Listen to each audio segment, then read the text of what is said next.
what you must recognize is the fundamental thing, and that fundamental thing is that we are dominated, and those who dominate us will constantly look for the means of justifying their domination.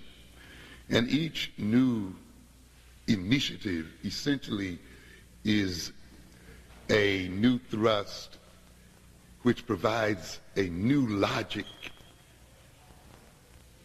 for justifying domination and a new methodology for executing it. But the constant there is still domination. The constant there is still social control. In other words, the European never intends to give up social control of African people. And the only thing that will be changed will be perhaps the justificatory excuses and the methodologies of control, but little else. You must keep one fundamental thing in mind, as Howard Zinn warned, that the establishment, though it may reward us, in order to maintain its control, if necessary, it will kill us. The essential idea that motivates white supremacy is that of maintaining control and dominance. And this establishment that maintains control and dominance will at one time reward you, Negro bourgeoisie, and when necessary to maintain its control, will also kill you. And I'm saying that because there's some of us who think because we are receiving certain rewards from this system, that these rewards will continue forever. But you have to recognize rewards are a mean of control as much as punishment. We talk about it in psychology as what? Positive reinforcement. Yeah. Bribing.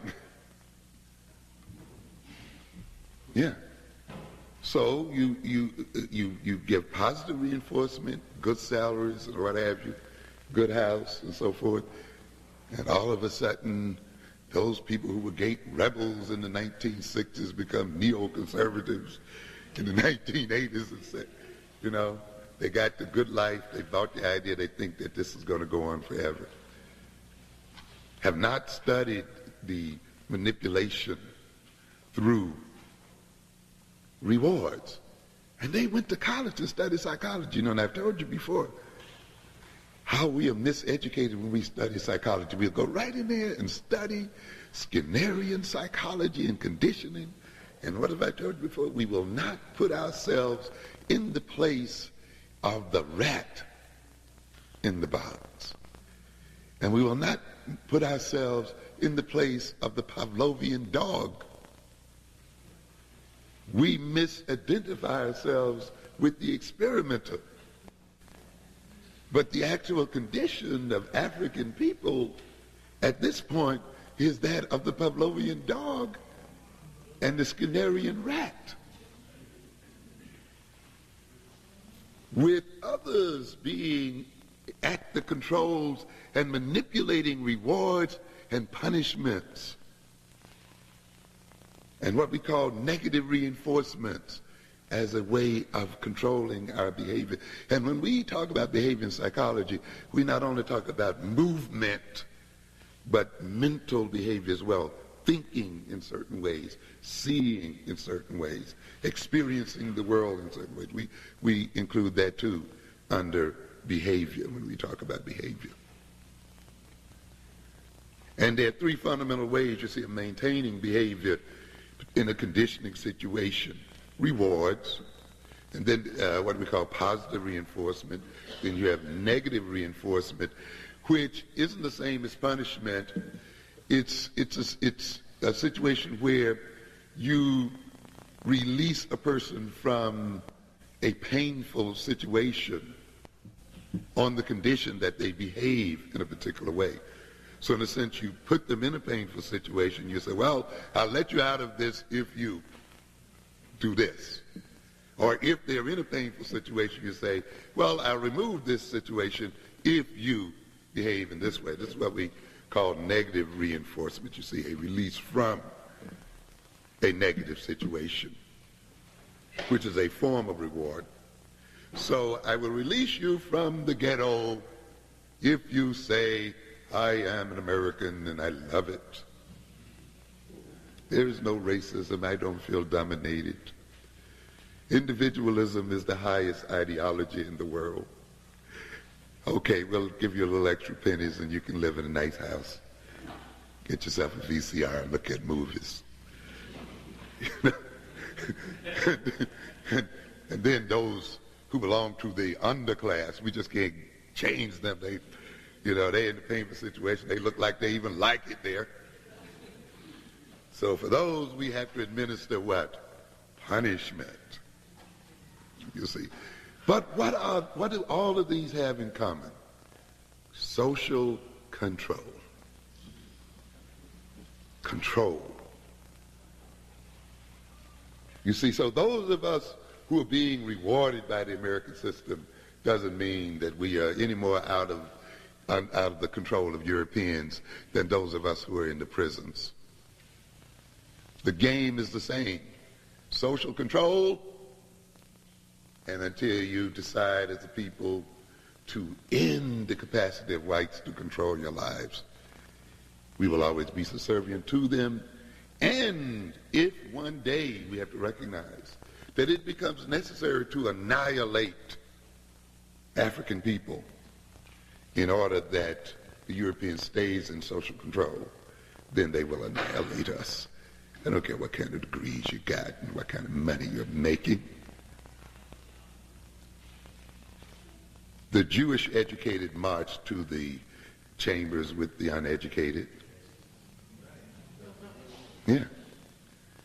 You think you're going to hold up your degree when they march you to the chambers? I went to Harvard. Good, you go first. We'll give you that privilege. We'll put you in our most comfortable gas chamber. But, there's some of us who are caught. But we must deal with these issues, and we must keep our eyes on the reality here that we've got to change the nature of the power relationship between us and Europeans. We've got to be bold enough to challenge the European and to defeat their power. There's no other way around it. In fact, not only must we challenge the Europeans, we must challenge the Asians, and we must challenge the Latin Americans as well. We must challenge any group.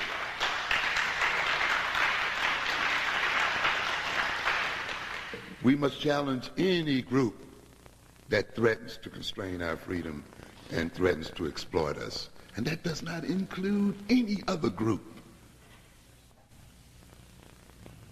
Remember, ladies and gentlemen, that nations and people do not have permanent friends. They only have permanent interest. And the people who are your allies today can be your enemies tomorrow. And you must keep that in mind, because there's some of us who are deceived in this direction as well.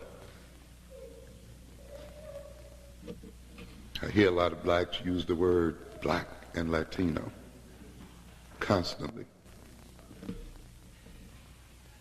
We are related, yes, but there are also differences. And these differences can be exploited at different times. Some of you, if you've looked at 13 last week or so when they were running a series of programs on the Spanish in America, You might have seen one particular program open up that says, we will no longer help the blacks in Los Angeles. We will no longer support the gringos and the Jews. We are now 40% of Los Angeles County, and we intend to control this city.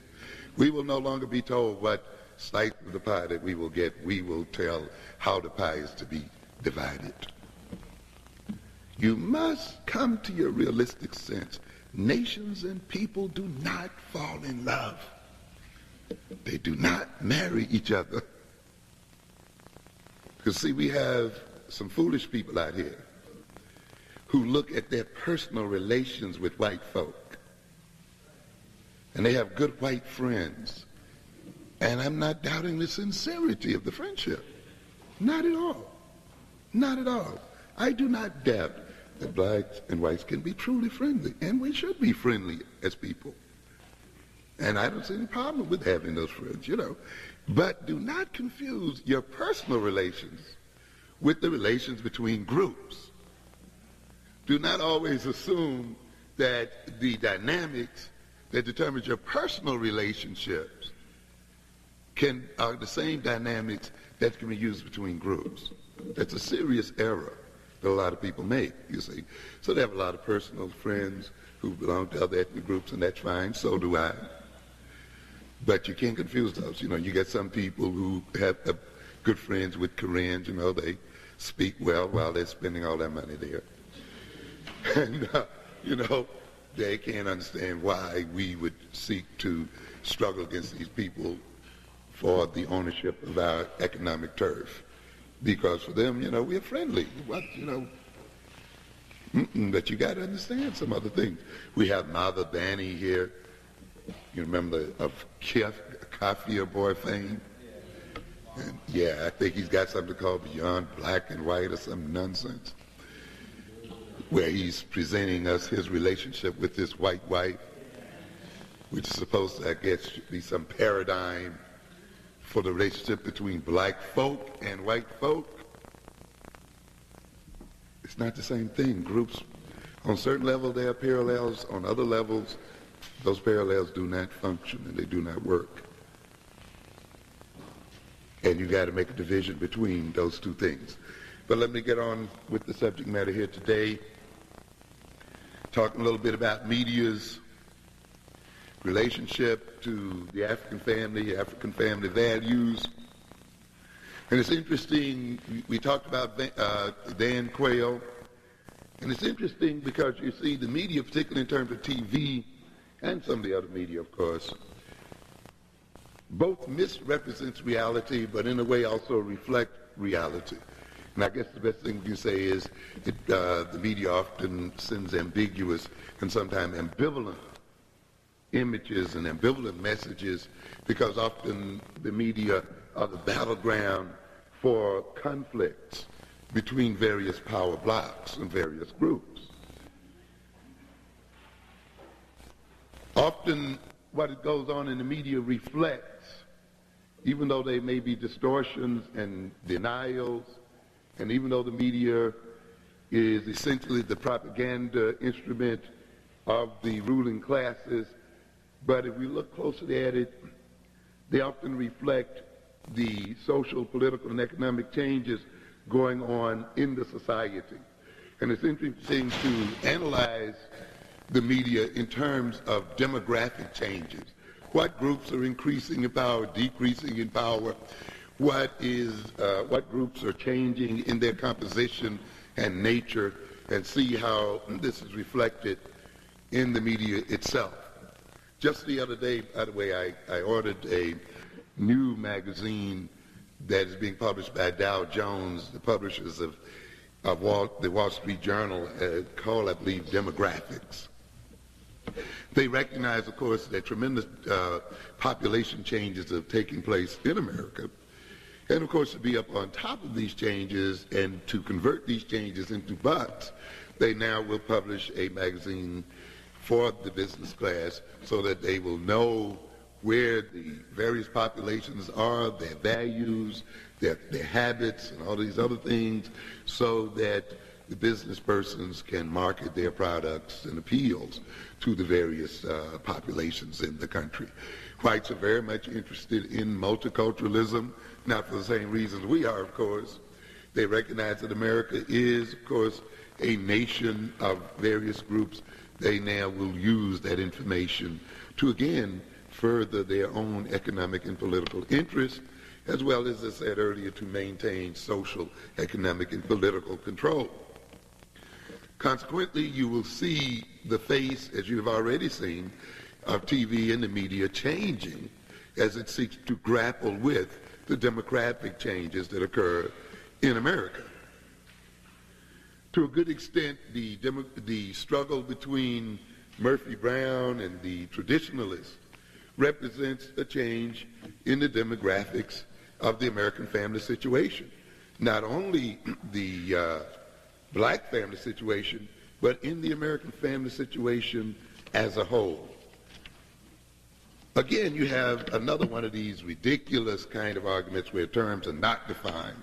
And of course, one of the major terms that's not defined is that of family. You know, what is a family? Once again, when you look at this, you'll recognize that that term is not monolithic either, that there are various types of families, and there have been various types of families for a long time.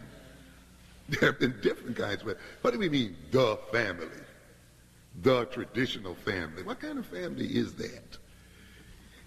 If you are going to talk about the traditional family in America, by that I assume you mean married with children. Then at this point, you're only talking about 25% of the American households. This is not even a majority family structure in this country right now. 25% of the American family households consist of married couples with children. So we're talking about something that's dwindling fast, rapidly. In fact, in 1970, married couples with a child or children under 18 as a percentage of all households was 40%. 1980 it was down to 30, and 1991 it's down to 25%. So what kind of family are we talking about here? 29% of American households are married couples without children. 25% of American households are people living alone. The fastest growing segment of the American household population. What are we talking about here? The traditional family. Where is it? 5% of the households includes people, unrelated people living together. 6% other families without children, and 8% other families with children. We're talking about something that really is ceasing to exist.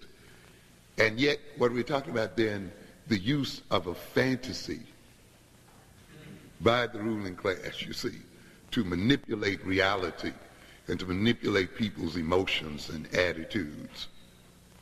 And we're going to find that to a great extent. Why do we see the Bill Cosbys on TV?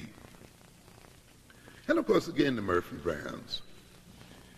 The Murphy Browns, of course, represents an increasing segment of the white population. The single-headed white family, which has, of course, been with us since the beginning, too, by the way. This is not a new family. Let me read you a little segment from a book that I'm going to quote from a bit later on here, just to sort of catch you up a little with history. Thank you. Mm-hmm.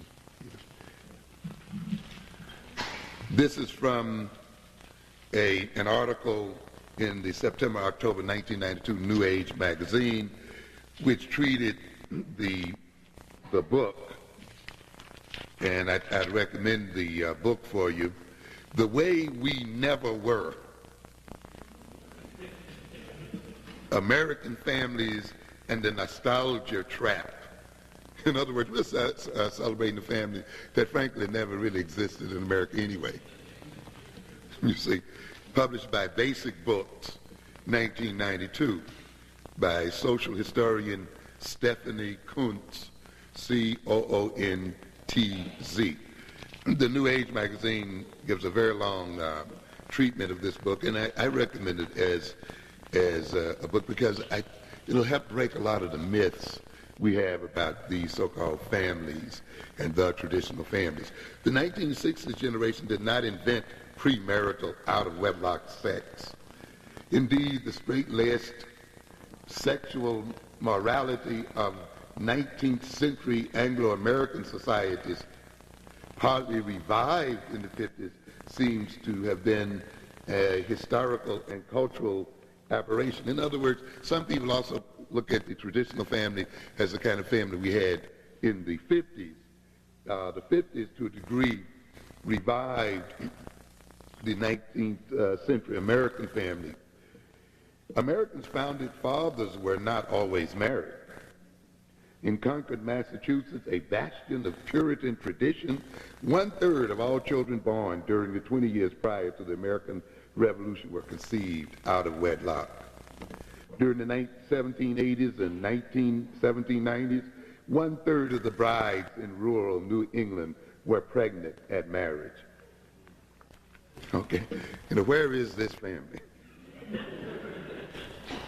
A study of illegitimacy in North Carolina found that out-of-wedlock birth rates of white women were approximately the same in 1850 as in 1970, though the pattern was more indicative of class exploitation than it is today. The fathers tended to be well-off heads of intact families, while the mothers lived in poor female-headed households. These same jokers that want to come to you and talk, pretend that they're morally superior, and a major part of impregnating the women and creating the very families that they're talking about. In 19th century America, the age of consent for girls in many states was as low as 9 or 10. You talk about child abuse used to be legal. Oh, yes. Yeah. When she was 9 or 10, she was at the age of consent. So they could be taken at that age. What one author calls the myth of an abstinent past. We got these people, just tell them to be abstinent. Even your generation wasn't abstinent to that degree you think, or the prior ones. And it goes on, but we just want to indicate to a degree that many of the issues that are here today have been around some time, but the media and others present these false images and they create terrific problems. This group, headed by single white women, of course, moving into positions of power and influence, and of course, what I find very interesting, white women are not afraid, and the white feminists are not afraid to talk about power. We as African Americans seem to have a problem with talking about power. But these women will talk about empowerment just as they talk about anything else. And they are clear that they want real power in this society. I was reading a piece here the other day where you have now lending institutions that are designed to lend money to women going into business exclusively, not including men and other minorities. I'm saying that because, you see, one of the things that black folk are, we are over-inclusive. We want to bring everybody in on the party. And we've been made guilty when we don't bring everybody in. And here's a group that's founded, it's lending institutions and so forth, and their stated purpose is to lend to women, specifically to white females, exclusively, and support their economic growth and development. This group plans to be heard, and it's making itself heard and represents itself through shows like Murphy Brown. And now the American establishment is trying to come to terms with this group. And so in part what you see Quayle engaged in is a struggle even within the European American group. Of course, we know there's another program under there as well. though, about how shall the American family be represented, and can we now make room for the demographic changes in the white family itself, and how should that family be evaluated. You'll note one thing, you see, I tell people often, the changes in the black community are presage or to a degree predict changes that will occur in the white community. What you see happening in the black community today will be happening to the white community tomorrow. The interesting thing about it is, though, since it happens to us first, we get all of the pejorative terms. You see, the language does not change, and we get all of the negative evaluations. But you note when the whites move into it to a measurable degree, all of a sudden it changes. And you begin to change the negative descriptions that blacks receive now to more positive and neutral descriptions. And so there's a struggle now going on, you see. How should we name these families? Can we accept them because our own daughters are creating these families and these children? How should we deal with them? And it's going to be interesting to see how that works out. You see, when you look at America, you got to look at it too as being ruled in part by a white male establishment, elite establishment, and of course by a ruling class. And you have class struggles going on within that community, and of course the class struggles going on across racial groups as well.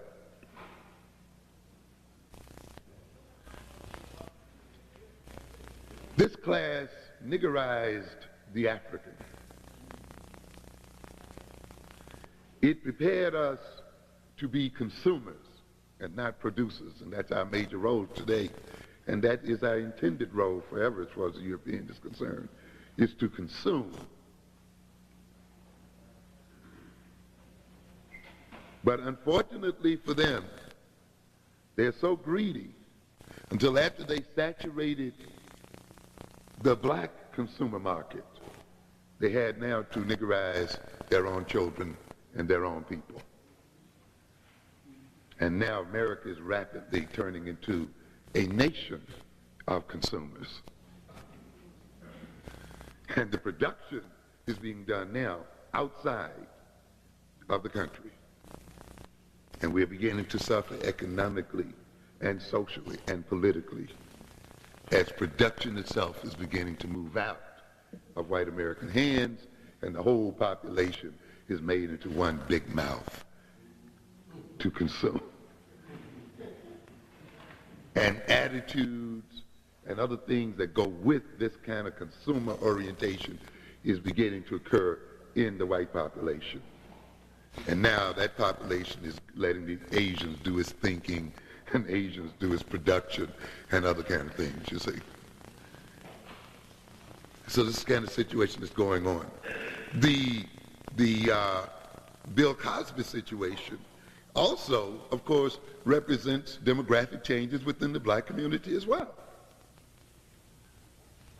The rise of the so-called black middle class, of a class of black people. A class now that's being represented by the likes of Henry Louis Gates of Harvard University, Cornel West, and some of the other rascals that are in the major colleges and universities across this country. Talking about media. Have you noticed the amount of media attention this gentleman is getting? How many people saw that article, that whole page in the New York Times? Yes, the graphics were interesting, with the African graphics running down the border of the page. Literally a whole page being given to this man, with the silhouette of the Star of David right in the center. Just the graphics alone indicate something there. You have to study all of these things. And the fact that the New York Times, which if you were to to buy that as advertising space, I don't know, what is it now, about $15,000? Literally gave the space to Henry Louis Gates to talk about black anti-Semitism. But again, Gates is being presented across all the papers, the magazines, and so forth. And Gates reminds you of one of those Negroes, and he says it very clearly, that says, I'm not like the rest of them. You know, those who used to be flattered when white folk would say, if they were like you, we wouldn't mind. It's those others over there, So you think if you work hard enough to show them you're not like the rest of them over there, then you'll be accepted. And so you got a crowd now in this country that is trying to convince us very much that they're not like the rest of them. And Gates is saying, look, there is a black middle class culture, and you should pay attention to that culture. And this culture is very different from the black inner city culture. Why are you only presenting the Spike Lee movies that project, the inner city? And why are you not projecting the black middle class and showing that there's a culture that is distinct from the others, you see? So how do we represent the black middle class on TV? And how do we represent the fact then that there's a class division going on in America? And so what we have now in the inner cities are not poor black folk, but we call them the underclass. We don't even give them what? An ethnic designation, you see. They're just what? The underclass. So they're not related to their better off cousins in the suburbs. And so now we are getting this bourgeois class represented in the American press. And of course this bourgeois class often sporting neoconservative values and supporting the racial ethnic status quo, serving to maintain division within the black community. If you'd seen yesterday's Times, they're talking about income gap thins middle class blacks, two economic trends wedging rich from poor in the United States. The rise of the two-income family and the loss of blue-collar jobs have widened the gap between the haves and have-nots in the black population. The percentage of high-income black families more than doubled from 1967 to 1990. At the same time, the proportion of black families at the lowest income levels grew by 50%. In 1990, more than one black family in 9 earned less than 50%, $5,000 a year. In the graph here, they show that in 1967, 8% of black families earned less than $5,000, with 7% black families earning more than $50,000. 1990, 12% black families earning less than $5,000. And that's an interesting figure. 5,000, what is 5,000? What is 10,000 for a family? What is 15,000? What is 20,000 for a family? 5,000 certainly is a very low figure here. So when you add in the other income levels, you have a very broad segment of what we call basically poor people, or what you call the working poor. So by 1990, 15% of black families were earning more than $50,000. So from 1967, you had a doubling of black families earning more than $50,000. That the percentage, the widening gap has meant a marked decrease in the proportion of black families in the middle income ranges, which means those that are making money in between the 5 and the 50 are thinning out, and you're getting a typical third world kind of trend here of where you're either pretty rich or you're just dirt poor, and where the middle income is being knocked out. This is just not a change in income. This will bring about changes in attitudes, changes in relationships, and these changes will be represented in the media. These families then, such as the Huxtables on TV, carry with them subtle ideological implications. Not only do we have then well-to-do blacks, which means that we are not really oppressing black people, but these blacks are where they are because of determination and persistence.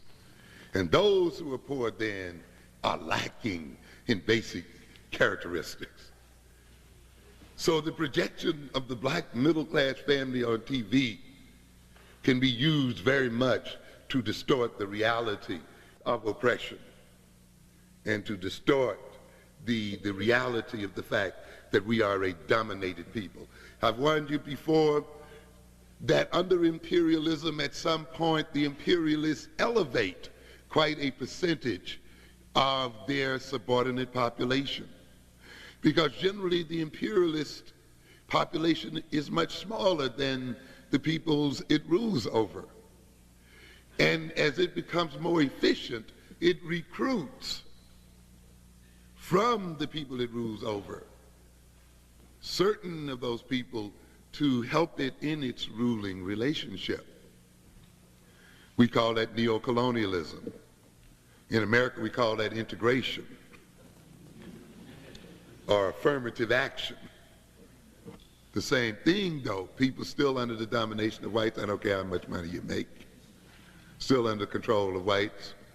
However, the movement of these people up means that they can join their masters in manipulating the behavior of the rest of us. They can be used as symbols by their masters that the society is fair,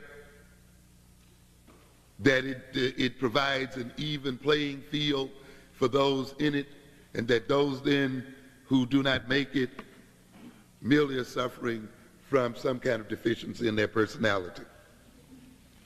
And therefore, you will see TV then projecting both of these images in a way sometimes. The middle class image as well as the lower class image. I want to tell you something while we're on this issue, by the way. When we talk about domination, I mentioned this the other evening, we have to recognize that domination benefits, of course, those who dominate. And this means that those who dominate have an investment in maintaining, of course, their domination. After the Guild Mobile program last Sunday, I got a call from a person who wanted me to invest in some project that he wanted to develop, where he wanted to present a positive image of black youth. And he wanted this youth in the movement to perform various miracles and to demonstrate to the other people that, you know, our youth are not all bad and, you know, the whole bit. And that's commendable. But of course, he had terrific problems getting that kind of project funded. And I think he was told at one point that we want youth who project criminality. You see, you have to come to understand, ladies and gentlemen, that the image of the black adolescent as criminal, it's worth billions of dollars to white folk. The image is worth money. You understand? When you project the image of the black adolescent as a criminal, you will fill theaters. And most of them will be filled by black folk and white folk. In other words, what are the whites saying? We have an investment in these images. These images are worth what? Money to us. Therefore, we cannot let these images go, because these images people pay to see. They do not pay to see black saints and good folk. There's no money in it. So whether you are good or bad or indifferent is not our problem. we are in business, and the image of you as bad is the one that makes us the most money. You have to recognize then that media is about image. So it's not just a mere matter of racism, it's also a matter of racial economics. And that's one of the reasons why, you see, until you can get the projection of good black images on TV to make money, pretty much you're going to get the criminal image. Sometimes the black middle class image can be used and is used to condemn the rest of the black population and represent Eurocentric ideology of individualism. I'm going to run rapidly because my time is running out here, but I want to cover a couple of other things here. We have to recognize then that demographic changes will be represented in TV, and you watch, you can see the political struggles that are going on, social and economic struggles that are going on, by analyzing not only the show, but when do certain type of shows come up on TV. You also should analyze, and I want you not only to analyze the white media, you should analyze the black media, which is also very much a part of the problem here. Yes, it has not yet arrived to the fact that it must educate the black population. There's still very little education going on. And I'm not condemning every newspaper in this, but I'm speaking in generalities here. I opened Essence magazine the other day, and the very first page I opened to was a fold out of 9 pages. You know, one of these unfolding, 9 pages, cosmetics, full color. If you put that, if you know how much those ads would be worth in Ebony magazine? Each one of those pages, a full color page, and basically the first page in the magazine would probably cost you between $40,000 to $50,000 a piece. Understand? I don't know what the Essence rate is, but even if we said if we said it was $20,000 a piece, what do you got here? $180,000. And you call this a black magazine? You got to be out of your mind. Essence is the greatest white triumph in the black community ever seen. Because as you leaf through every page, there's an ad for what? Cosmetics. One page after another. Black business person can hardly even get in these places. Ebony is the same way. Emerge is another one. Even though they pretend to be dealing with the issues. You know, they're a little better at the game. They will talk at the issues in the black community. Of course, Ebony just pretends they don't even exist. It just floats along in the mist. You know. Emerge will write about the issues, but it will not permit people who are really involved with the issues to write the articles. So it'll write about Jeffries or about Afrocentrism, you see. But it won't let those proponents of Afrocentrism represent their own views in the magazine in depth.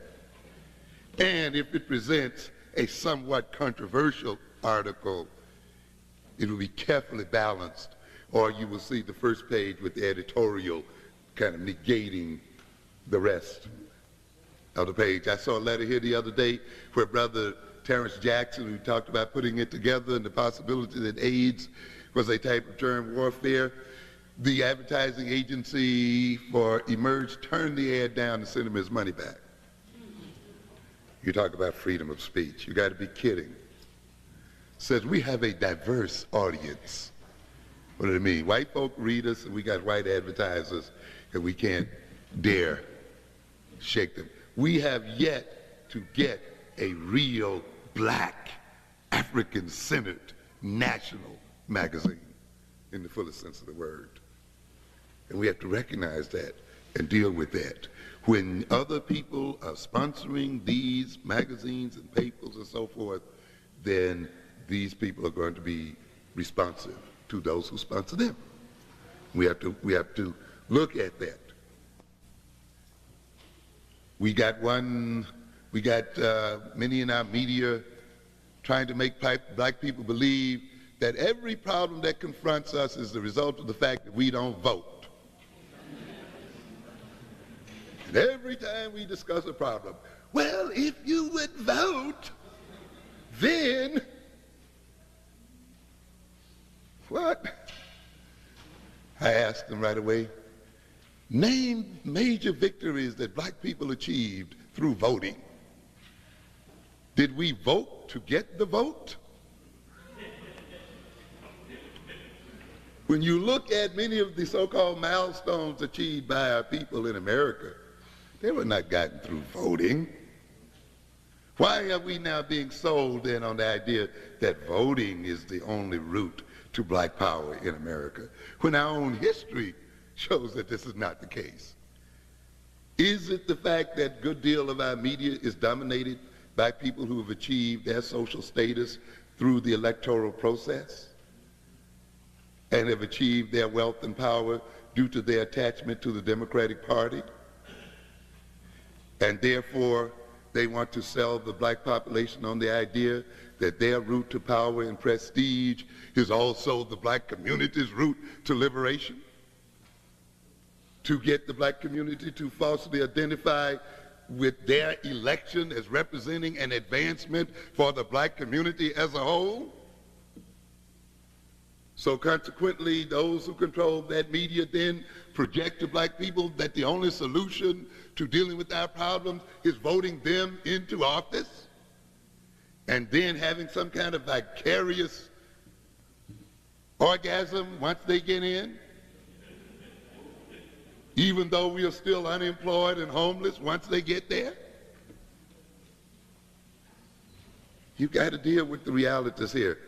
I'm trying to get some people now to do a full analysis of the media, black and white, in America, because I offer the idea that we have not had a good critique of the black media since E. Franklin Frazier's Black Bourgeoisie. And we need to do it. Let me move. This family values, and this whole issue of family values, you have to recognize is a phony issue. First of all, you got to recognize that families are not isolated. Families are an integral part of a society, and families reflect the nature of a society, the political, economic nature of a society, and values that families represent are values that have been developed over time in terms of the nature and the dynamics of the culture in which those families reside and exist. These values are not developed merely only within the families themselves, but are really values that grow out of the whole dynamics that characterizes the culture in which these families exist. And as economic and political changes occur, so will the nature and character of families, so will family values change as well. When America was a predominantly rural country, you will see a different type of family composition. As it became urbanized, you will see another type of family composition. You must keep in mind, ladies and gentlemen, that the social and political forces of a nation creates family structures and values, you see. And it reinforces some while not reinforcing others. And if you want to get a good look at what family values are and why they're changing and how they have changed, you must analyze the context in which families reside, you see. Now you got a famous trick here that we all put in often. And this is the trick. I pointed it out here earlier when I stated the other evening that we are a created people as a people, that this system is a system that creates problems. How did I run it? Domination, that black people are under domination. Domination is a social problem. right? Therefore, domination generates social problems. If you are dominated, you got a problem. Domination itself is a problem. Domination generates problems. And yet, when we recognize that those who dominate benefit from domination, it means then that they have an investment in the problems generated by domination. And they have an investment in perpetuating those problems and interacting with the people who are dominated in a way as to reinforce those problems. And this is the thing you got to keep in mind. In other words, the very power relationship between African Americans and European Americans, the fact that we are dependent on European Americans, means that problems are created in the African American community by that system of domination, by that power differential. And those problems have been created in the interest of domination. And those problems benefit the Europeans who dominate us. And despite all of the stuff they talk about, they are invested in these problems. When then you talk about the black family, and there are many different types of black families, to tell you the truth, you're talking about a family that has been created by the dynamics of domination. You're talking about a family that is not maladjusted or maladapted, but really, in a way, is adapted to the circumstances under which it must exist. We must even examine this word maladaptive, because it tends to make people think that the person suffering is the cause of their own suffering, you see. But what you will see is the black family structure reorienting itself depending on the political and social changes generated by Europeans. And in what we are calling maladaptive families are often families that, in a sense, have chosen probably the best means under the circumstances, its way of life as an adaptation to the demands placed on it by domination. Let's look at this false, this pseudo value that tells you that you should not have children before you can afford them. Right? You shouldn't have children you can't take care of before you can afford them. Do you know that's a plan for death? That's a death plan. It sounds so nice and pious, doesn't it? Why is it a plan for death? If you got a system that says a man should not create children before he can support that family, and then that same system makes sure that the man is not in a position to support the family, it is literally then telling the people not to what? Have children. It is a genocidal plan hidden behind an apparently moral statement.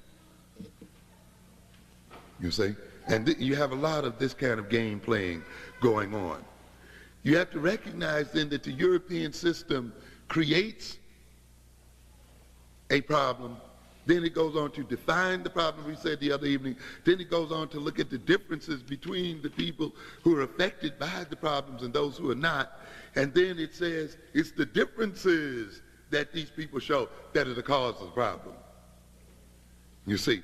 And then it develops some means to try to deal with these problems.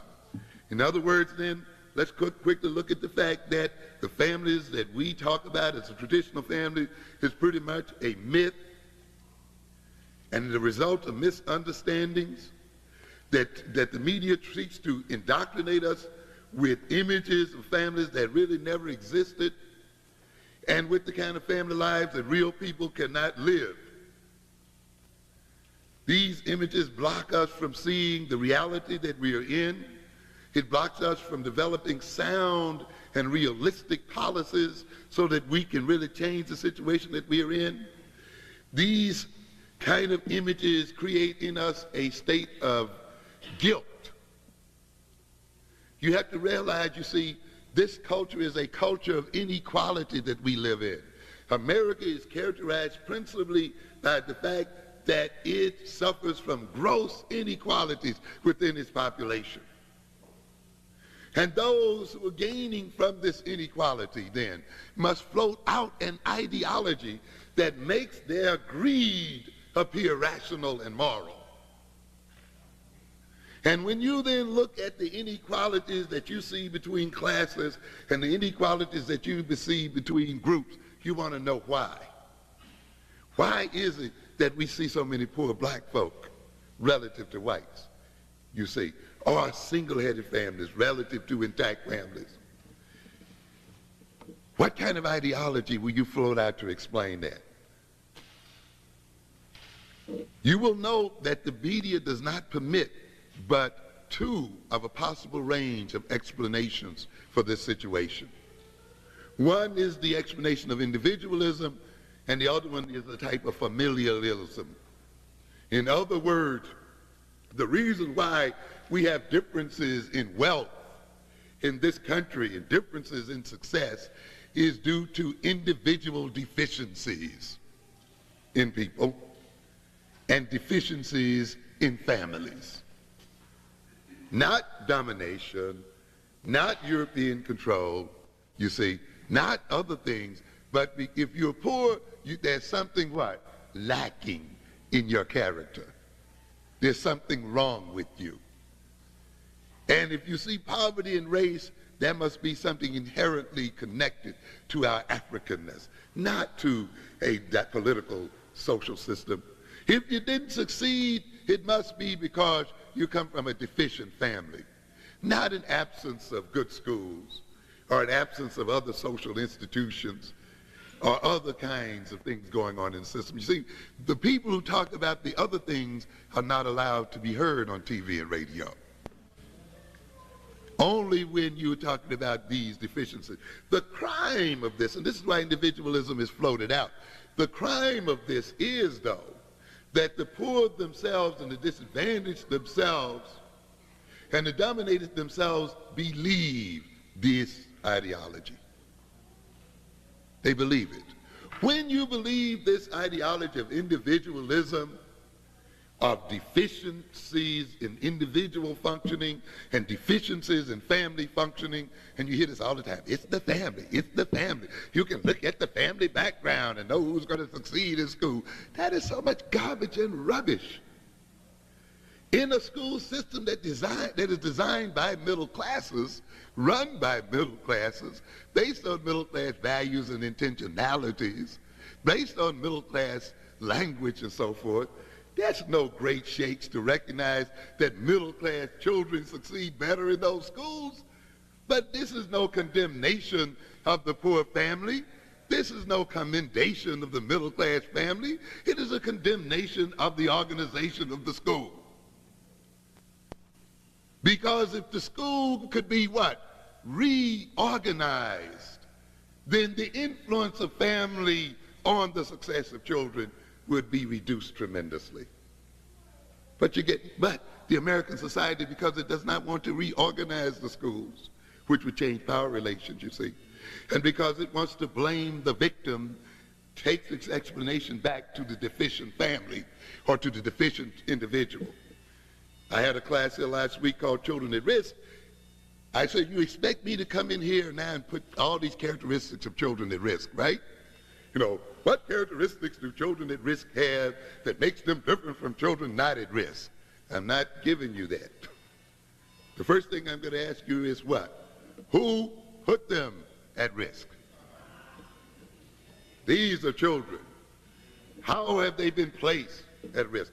Why are you not studying the ones who put them at risk and study them first?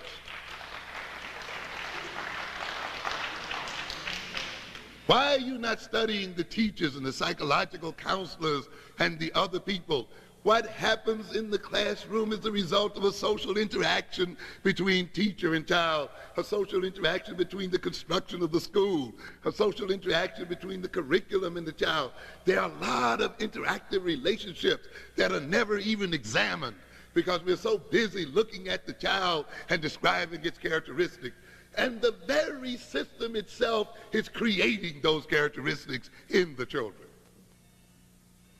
And yet we look at the created characteristics and say, these are the causes of the problem. There is much going on in the American classroom that can make anybody hyperactive. Yeah. And yet we look at the hyperactivity and say, well, that's the hyperactivity the reason why they can't learn. But where's the hyperactivity coming from? You see, boy, okay. And we don't recognize. But you see, when you're caught up in the ideology of individualism, when you're caught up in the ideology of the deficient family, you are literally blinded to any other possibilities. I tried to tell a group of psychiatrists a few weeks ago, you see, when you are inculcated with this individualism and the family is deficient, your evaluative instruments will be designed along this line. When you think of how you're going to approach your clients, when you think of how you're going to evaluate them, your first thought is to look for the deficiencies in the client. To look for what? The deficiencies in the family. How about an instrument to measure the deficiencies of the society? The context in which these families exist. But psychiatrists, psychologists do not develop these instruments because they have already been imbued with the ideology of individualism. It never occurs to them, you see. And therefore, their whole evaluation procedure is biased. Their treatment procedure will be biased. And if these people are even cured, they will still be sick. Yeah, they may feel better, but they'll still be sick. And they will then continue to maintain the system. And their very so-called cure will validate the system. I asked my class the other evening, I'll give you this. Let's say your rehabilitative methods work 100%. Every hyperactive child that comes into your class is cured. Miracles. Will that solve the problem? Problem won't be solved. You're curing the child what? After the fact. What is occurring what? Before the fact. That machinery is still what? Pumping them out. And even if you got an effective method, you'll be overwhelmed by all the new crews coming in.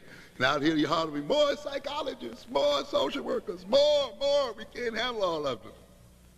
You understand what I'm saying? And again, to a great extent, you see, the emphasis in school is on effective teaching methods in special ed, effective rehabilitative methods and so forth, but not effective methods of changing the generator of the problems themselves, which is ultimately the power relationship between our people and the other people. And if you want to then prevent, in its deepest sense, all of these social problems that we talk about, then ultimately you must not only concentrate on rehabilitative methods, but you must concentrate on changing the power relationship between our peoples and those who seek to rule over us. If not, even your solutions will not be solutions. And even if they worked 100%, their working 100% will serve to justify the system that you live in. Because it will indicate to those who don't think well that there's nothing wrong with the system, but only wrong with the people. Or that we don't have to change the system because we have this magic bullet, we give this magic injection, and voila, the person is better, and the system continues. And it goes on, and a whole lot of social workers, psychologists, and others have jobs. And the whole industry continues to exist. 5 minutes. So the media blinds us to other possibilities. It makes us feel guilty. And the thing I wanted to say about this is when those of us who are oppressed accept the ideology of individualism and accept this issue, that it is the family that is the cause of the problem. A lot of us saying that too. We've fallen into this broken black family trap and this black family issue. But the final causal thing is not the family. The family itself reflects other problems in the system, you see. But if you accept the family as the ultimate explanation of what is happening to us and our children, or you accept individual deficiencies as the ultimate explanation, when your family does not succeed, or when members fail, or when you yourself do not succeed, you're going to be then motivated toward what? Self-blame, self-negation, self-alienation, self-hatred, loss of self-confidence. And when you see a lot of people your same color, you're going to start hating your race because you think it's intrinsic to the whole group. And it's that ideology that got you. And now you see that ideology itself begins to create an attitude toward the self, toward others, and that attitude itself creates further attitudes, you see. And now the psychologist comes in and says, we have a bunch of people here who exhibit attitudes of self-hatred, self-alienation, lack of self-confidence, low aspirations. And it must be then the low aspirations that are the causes, that's the cause of their problems. We have a family here, and we know if you look at the black family, if you look at it in terms of income, those families earning above $50,000 a year, 96% of them are intact. Husband, wife, children. Above 25, 30,000, 85% are intact. What are we saying here then? That there's a relation between income and intactness, if you value that. And that as you drop, the lower you drop in income, the more you're going to have people not being married in intact families. But what are we going to make that? And when you see families breaking up, often they're breaking up because of economic problems in many instances. But then what are we going to say? And these problems themselves create feelings of guilt and anger and the other kind of things. And then you go in and you see these people filled with anger, see these people who've been trying to get employed now giving up, and we're going to say it's their apathy, it's their anger, it's this and that that is the cause of the problem. You understand? And we have to be very aware of this kind of thing. And this belief in individualism then makes us feel guilty. And guilt, of course, will often create overcompensation. People who are trying to now deny reality and get engaged in narcotics and other kinds of things to deal with it. It would produce anger. We feel we've been betrayed by our family. So it means that often the images projected by the media are dysfunctional, create dysfunction themselves. And we have to watch this kind of thing. You got a lot of nonsense. How many of you watched Little Family on on the Prairie? What was it called? What was it called? What was that show called? Little House on the Prairie. There are some people you couldn't tear away from Little House on the Prairie because it was so sweet, wasn't it? And the little Waltons, a potent mythology. Just a potent mythology. It is individuals who settle the West. Can you believe that kind of nonsense? People with individual drive that settle the West. Crazy. Individual families who built their little log cabins out there, had fought off the Indians and supported each other. You're out of your minds. Out of your minds to believe that kind of nonsense. First of all, the West was inhabited by nations of people already, and families there. And what did you need? A whole army that went out there and destroyed the Indian nations and destroyed family life. And these are the same jokers and the descendants of these jokers that try to tell you about family. When they destroyed whole nations of family, when they destroyed the African family, bringing us into enslavement, and they dared to even lecture us about family.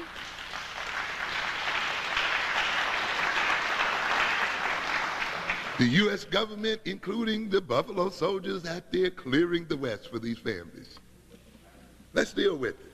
Building railroads for these families. Giving away land to the railroad companies. 20 miles on each side of the railroad the U.S. government gave to the railroad companies. You got to learn the history here, ladies and gentlemen. I keep telling us we've got to understand what's going on. Quick back thing here. Why are the Koreans and Korea ahead its nation and people? Is it because of their family values? You got a lot of that nonsense too, you know. Oh, they have strong family values. They stick together. We hear that a good deal too. They're willing to work long hours. And the Japanese are industrious. They have Confucian values. They're a homogeneous family. Ask yourself this question. They've had those values for 10,000 years. Why hadn't they entered the technological age before, 40 years ago? Why weren't they ahead of the Europeans in entering the technological age and so forth? If those are the main values and the reasons why they have technological advances today, why have they only advanced in the last 20, 30, 40 years?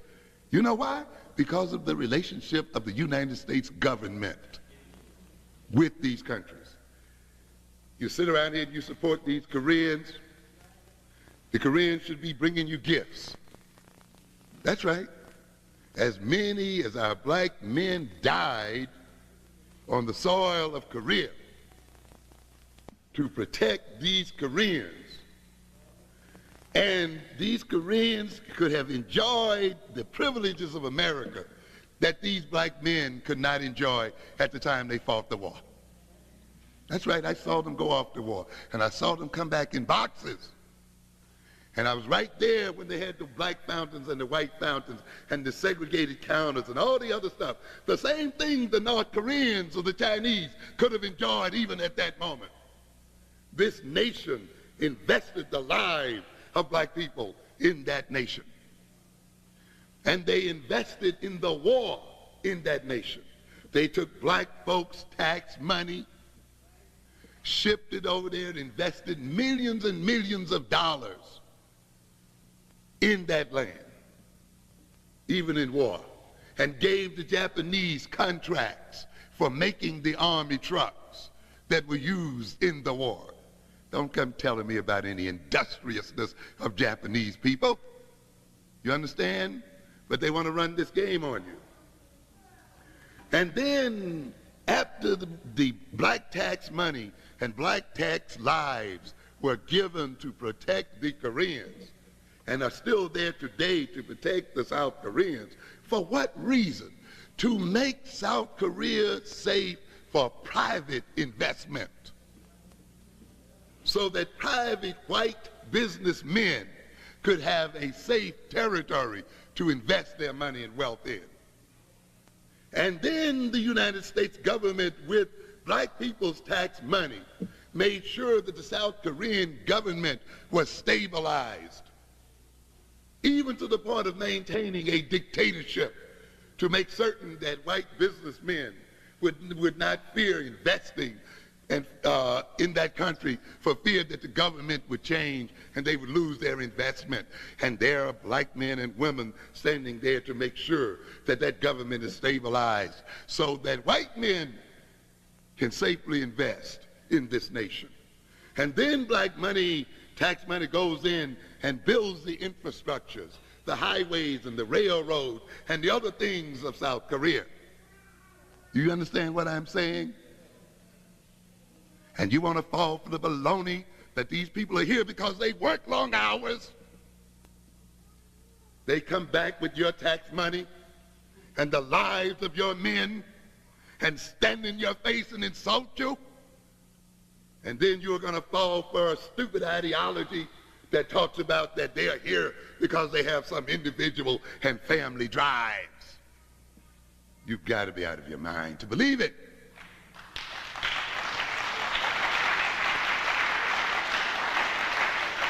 And the same thing goes on with the Japanese, rebuilt by U.S. money, built on the lives of black men.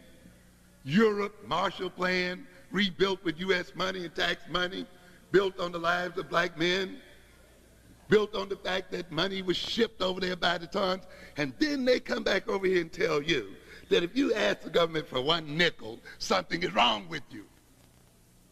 That you shouldn't demand any special relationship with the U.S. government.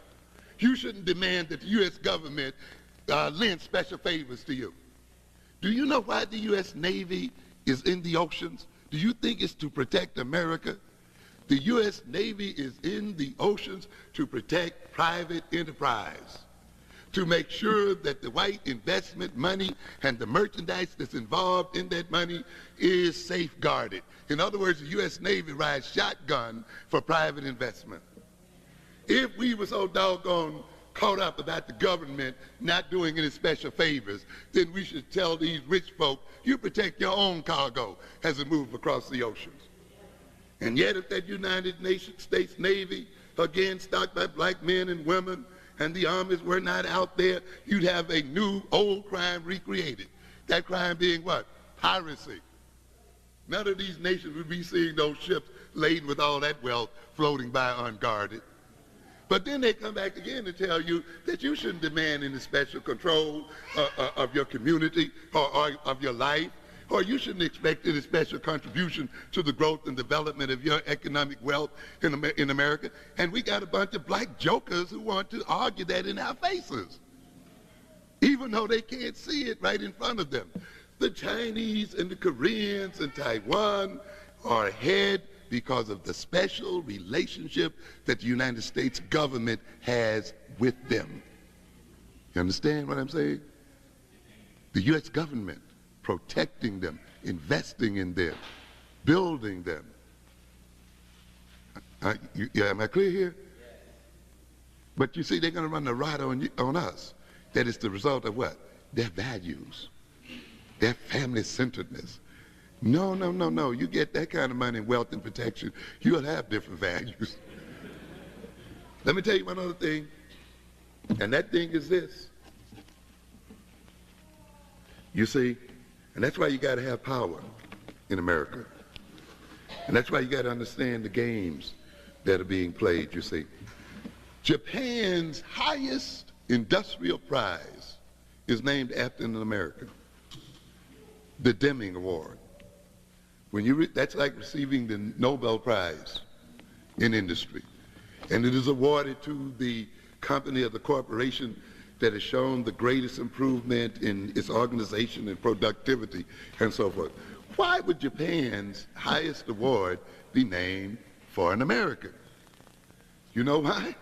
Because it was the American who went over there and trained its management forces and its workforces. That's why.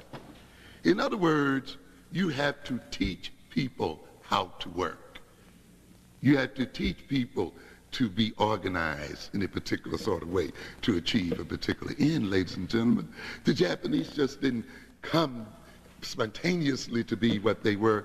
They were taught to be what they are. The same with the Koreans. The lines were organized, the machinery produced. From where? By whom? By what process? Now recognize this then. If African Americans had the kind of power that we could have in America, we would be saying the same thing about Africa that is being said about the Asians today.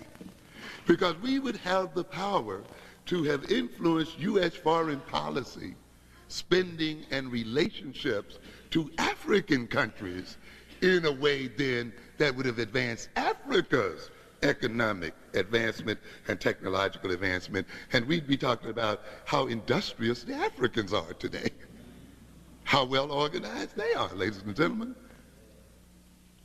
Because people are what they are conditioned to be. But because the African Americans have not developed the appropriate power in America, we have not been able even to use our own tax monies and our own wealth and our own expertise and our own influence on America to veer American policy toward Africa in such a way that would create the kind of change we want in Africa. Why? Because we believe in individualism. We believe in familyism, the idea that all of this growth and development we see come from families and individuals. The 1950s family received the most government subsidization of any family in the American history. The pioneer American family received tremendous government subsidies. These families were underwritten tremendously by America, by the American government. Who do you think built the roads? The families? Who do you think built the railroads? The families? Who do you think built the telegraph systems? The families. Built the dams? The families. Cleared the Indians, ran the Mexicans out and took half of their land? The families? No, the government itself. Who electrified the farms? The families?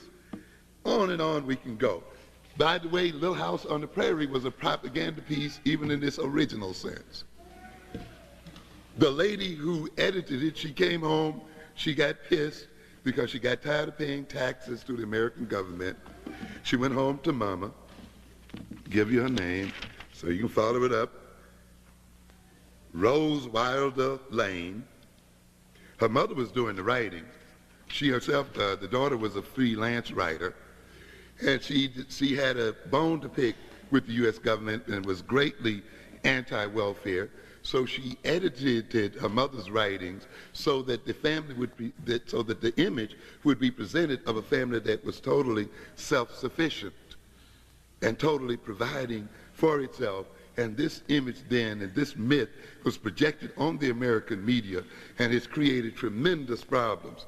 And yet, as I said earlier, these families and this type of family was greatly subsidized. And the American West is still, of all of the regions of the world today, the nation today, subsidized by the American government. Do you know that the American government is selling acres out there to large corporations for as little as what? I think $8 an acre, from which these people mine tremendous amounts of minerals and other kind of things.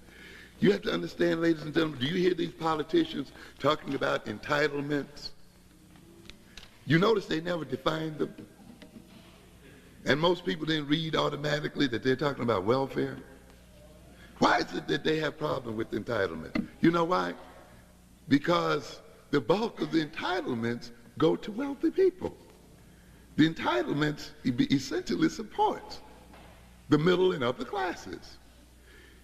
For every $5,000 that families who earn $10,000 and less get from the government, I'm talking about, families earning $100,000 a year get 10. That is why they have difficulty reducing the deficit.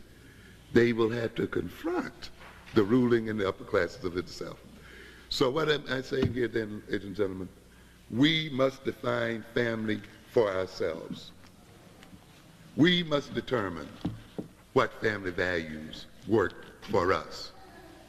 And we must determine those values in the context of what is best for us. And we must determine them in the sense that they must liberate us as a people. And we must recognize above all that we as a people are family. Thank you kindly for your attention.